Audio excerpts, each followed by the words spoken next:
April for me means three big things. First, it's my birthday month, which means it's a personal new year where I make personal New Year's resolutions. Second, spring, always a time for renewal, starting over, fresh start.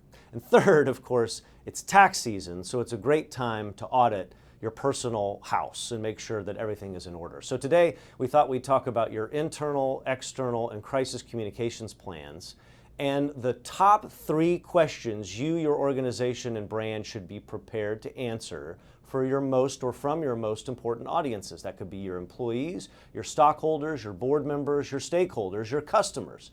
Number one, who are you and your brand associating yourself with? What politicians? What philanthropic or charitable organizations? What endorsers or influencers are you associating yourself with, and why? Some of those individuals, particularly the politicians, may be somewhat controversial, and not everyone on your team, internal or external, might agree with your involvement or support. So you gotta be prepared to answer why you're hitching your wagon to them, why you would do that. And the same is true, of course, with endorsers.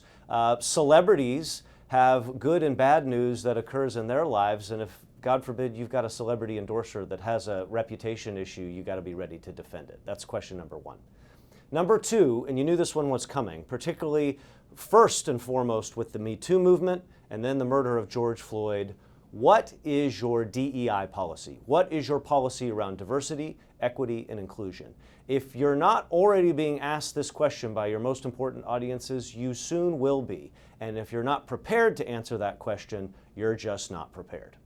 Question number three, why are we being sued? Hopefully you're not. But you have to be prepared, of course, for litigation matters. Most of the crisis work we do at SunWest is around litigation, clients who are suing or being sued, and it is inevitable that your employees or your board or your customers may come back to you, particularly if there's a news story about the litigation, and they're saying, why are you being sued for X?